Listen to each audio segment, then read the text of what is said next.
Welcome back, GTC. Hey, Jared, how are you feeling about your Redeye? Ooh. Now that Stellantis has discontinued the ICE and introducing these new EVs, do you think it's going to go up or do you think it's going to go down in value? That's a great question, Shane, because, well, they didn't discontinue the Hemis. Yes, they Yes, discontinued the yes. Hemis for sure. So let's talk about it.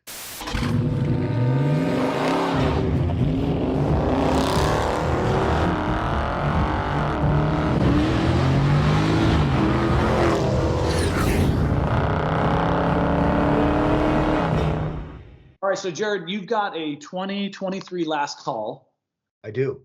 Redeye. Yep. What's the actual Charger. official Charger? Is it a jailbreak, right? Jailbreak. Yeah, it is. Yep. Jailbreak Redeye.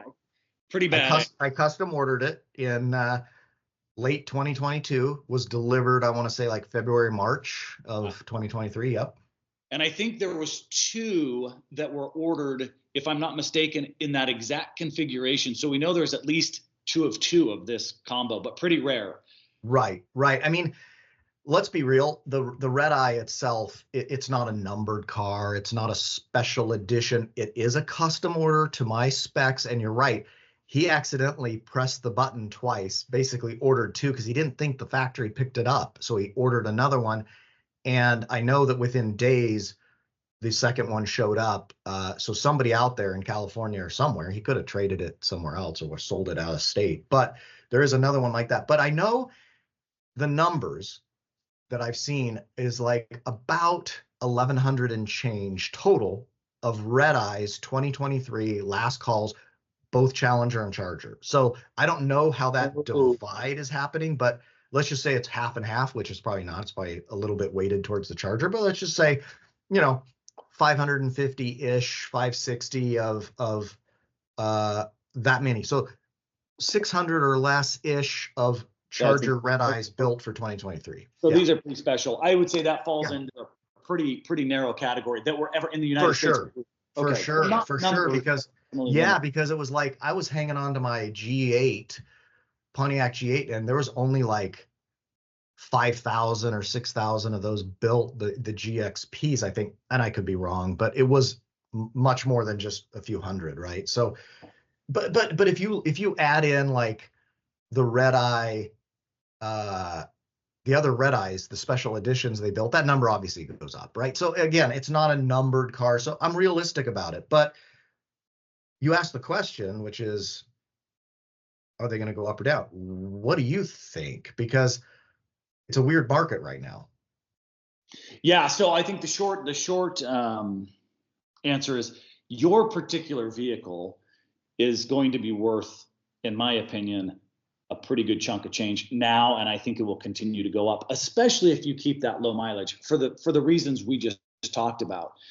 But then you layer on, you kind of missed all the shenanigans of the Demon 170, didn't get into that. You got the fastest production Charger ever. Got a Redeye last call, but then you layer in discontinuation and basically saying no more Hemis, and now we're going to go into this new EV world where people are going. I mean, I don't know about you, but I've seen a ton of videos where people are just like, two thumbs down on the new design and the synthesized sound and even the EV side set aside with the new Hurricane motor. How are you feeling about your purchase? Are you going like, oh, I have regret? Or are you going, I'm looking real nice? Yeah, no, it's funny, Shane, because at first I had maybe just a touch of FOMO on the Demon 170, right? I'm like, ooh, man. But every week that passes, I'm feeling like better and better that I did not get cut out of that. Whether you talk about some of the issues people have had with the Demon 170, whether you talk about, the mileage, the throttling of the speed, what is it, 139 miles per hour or 140 or whatever it'll hit. Yeah, so it's got a limiter on that, right? It's governed. Whether that bothers people or not, I mean, it's a quarter-mile car, so is that a big deal? I don't know. It's purpose-built for one thing, but that's not really the kind of thing I'm interested in. I think both you and I are like not really that interested in the Demon 170. So actually, I feel better and better. And also, I like the fact that my car was built at the front end of the model year, right? Because my car build date predates all of the strikes and all of the other issues that became very prominent throughout 2023, right? And then the rush to build all these cars and these models that are out there. So my car was built way before that. It was built at the last part of 2022, early part of 2023. I think it might even have like a January Yes. build date on the Yeah. plate. Yeah. Yeah. So no, I feel better and better. And even if the market is wonky right now, and if you put in and say, okay, what would somebody give me for my Redeye? It's kind of a specialty vehicle, so I don't know what that would really be. Maybe it's way down right now, or maybe it's. But I think the point is that it's not the kind of car, because you and I have talked about it. It's not the kind of car right now. I'm kind of waiting when you talk about how am I feeling. I'm kind of waiting to see what the market does, right? Because what's the future of that vehicle for me? Well, one thing is you made the point is like, I don't want to get a bunch of mileage piled up on it right now. Yeah. Because I want to see where it goes. A million things could happen. I think Dodge is in trouble, and that's a separate video we can talk about. With this new EV stuff and the thing. I agree. Yeah, I think they're in deep dog doo-doo. I Yep. think they're gonna to try to take a brand and pivot that hard away from their core audience and what they're doing. They may have some success with that inline 6, maybe that one. I don't know, but I think they're in deep trouble. And but what if somebody buys Dodge and suddenly they decide to release more Redeyes? Well, my value will go down. I don't know. How long do you think I have to hang on to that thing through all of this wonky market before you actually see it sort of stabilize and maybe over time go up in value? Because you certainly I can't put 10,000 miles on it. Yeah. But who cares, right? Because you don't really care about that. You didn't necessarily buy it. I mean, we toyed with the idea of could you see yourself in 5 years slapping that at a what do they call those, like a Barrett Jackson's auction, that says sure, rare, and go, all right, but honestly, what would it take right now if somebody private messaged you and said, I'll give you what would it take? What would you sell for? Everyone says, oh, they have their price, but I'd always consider everything. And you look at the two sides of it, like the two extremes. Let me go with the two extremes. Okay. So on the one extreme, you put it at an auction at some day, like you hold on to it, and all of a sudden you see truly maybe Dodge goes away. Maybe they come out and they kill their brand and they go away, right? And it's just, who knows? And now these remain as an icon of a once proud brand of muscle cars. And then you're like, okay, I'm going to keep this mileage really low. It's a weekend car. I'm going to enjoy it where I can. The other side of the extreme is Dodge is famous for going back on its word, and all of a sudden somebody buys Dodge, Stellantis spins them out, and they go, you know what? Just kidding. We're going to go put a bunch of Hemis back in cars again. And maybe I start to daily it. Maybe I daily it and just enjoy it and just have fun with it for a while. And then it loses half its value and I trade it later. You know what I mean? Can you imagine the uproar and you turn your back on your constituents, which basically is like, we built this muscle car brand and then we're like, we're going to pivot, like you said, and we'll get into that in another video, where you pivot completely 180, like, we know what's best for you. And everyone goes, all right, I'm walking away. And then you go, just bringing it back. People, right. Double so what do you think, Shane? You've now seen the video. Eric and I watched that live. You've seen the introduction of these EVs. Does that mean everybody's going to want the latest and greatest and dive right into these Charger Daytonas? And those, Hemi ICE vehicles are so 2023. I want the 2025s or whatever. Or is it make all of these Hemis, and I mean from the RT to the Scats to the Hellcats, over time, do they just become more desirable?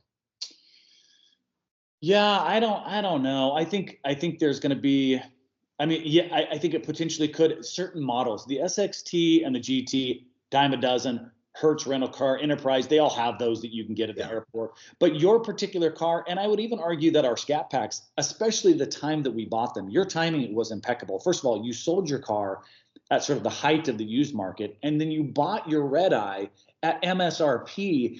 And so you didn't turn around and pay a 50,000 or 60,000 markup. So your timing was unbelievable. But for those cars, the Scats, the limited edition Swinger, and the Redeyes, I think are going to continue to have more and more value if you treat them well I can see, 5 years from now, your car being 130, 140, easy, because they're Really? going to be, Okay. yeah. Where would you find one, especially 1,100 of them? And then you take 20% right off the top that have been wrecked, abused, no longer in service. There's 20%. So there's a couple hundred gone. The others not being sold. So, I mean, you could go right now and find how many Redeyes are being sold. So I think you're looking good, and I think it's going to go. I think you're right. I think you make a really good point, because I've gone down this route before, and so have you. And actually, you probably drilled this into my head a long time ago, which is, if you're going to buy and invest at a sports car, or that isn't even a sports, a muscle car, or any kind of a car that's sort of a performance type of car, right? If you're thinking in terms of resale value, you want the top trim you can possibly get, right? Absolutely. It's sort of like a computer, like you buy the top that you can afford. And I learned that because I actually had two G8s. I had a G8 GT, Yes. which, right, sort of did okay with its value, but then the GXP went nuts because that was the top trim, had Yes. the Corvette engine in it. Yes. I think it was the LS3 that was in that. Yes. Because you later bought the same car in a Chevy SS model, right? Yep. And those were very desirable still, even the Chevy SS. And so I think you're exactly right, is that if you're going to be looking at this in hindsight through a crystal ball, we go forward in time and say, hey, 10 years from now, if you keep it that long, because I kept my G8 for 12 years, sold it for what it was worth back in the day, like a little more. So it actually went up slightly in value. Then you may see the market kind of dip and then kind of stabilize for those top trims, right? And then maybe they do become really desirable, or people are willing to pay for those. But you've even seen like the Demon values, the 2018 Demon values have dipped over time and then stabilized at, at where they're at now. But I wouldn't be surprised. You're right. You're right.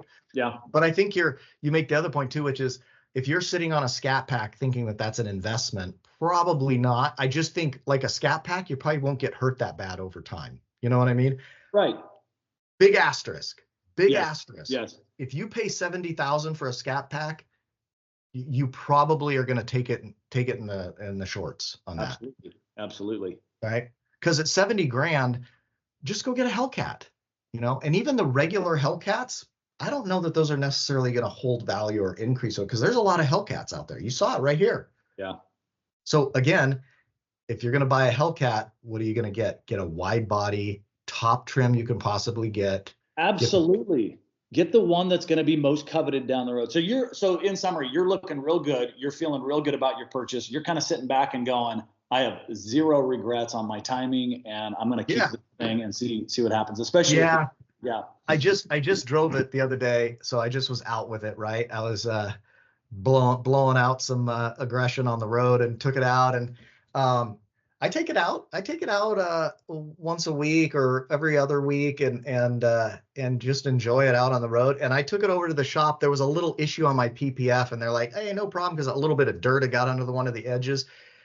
And just watching the guys get in the car and take it around the building, I don't get to see that perspective very often on my car, right? And to see that perspective, like I'm always in the car or looking at it like tucked away, parked in the garage, and watching that good thing go away and then turn the corner, I just looked at it, big old grin. And what did I say? I say, you made the right choice when you kind of look back over your shoulder and go, man, that's beautiful. So here's the deal. So you're never too far away from a V8. And those that are keeping track, Jared's got two Hemis and is one of the Redeye, and then he's got an RT. So Jared 2, Shane 0. I have 0 V8s. That's right. That's right. V8s. So you cold start and I cold start my my V6. Yes. Let's do one thing, Shane. For those that watch this video to this point, they're going to get a little Easter egg here, a little bonus. All right. Yeah. Let's tease the audience with, you have a car on order. I do. But I was going to do this with you. I actually have. We'll do it in a separate video, but go ahead, because those that stick to the end, they're going to get rewarded here. So let's do it. Yeah. So there's actually 3 cars I have been sort of very highly entertaining. And I'm going to give these in no particular order, and then we'll talk about which one actually is on. Okay. Number, I like that. Number one is the brand new Acura TLX Type S. Super nice. Pretty bad A car, hard to find. I've talked to a dealership. They just aren't getting very many of them. So those are really cool cars. And these are all very different. 2 is the brand new 2024 BMW M2. So now we're into a coupe. And then the final one is the 2024 Mustang GT. Okay. So okay. The 3 teaser could be the one that's on order. And I might have got an email update that said it's been accepted, but hasn't been. All right, Shane, we need a video on that. Okay. Let's wrap this up, man. Thank you. Dodge guys are going to hate me though, Jared. Dodge guys are going to turn on me. That's all right. Are they going to? Are they going to just hate your guts on that one? Yeah, going to a Ford. We'll see. Hey, good discussion. Really nice. Real nice. Yeah, that was good. So next time, guys, thank you. And we will see you on the next video. Take care. See you.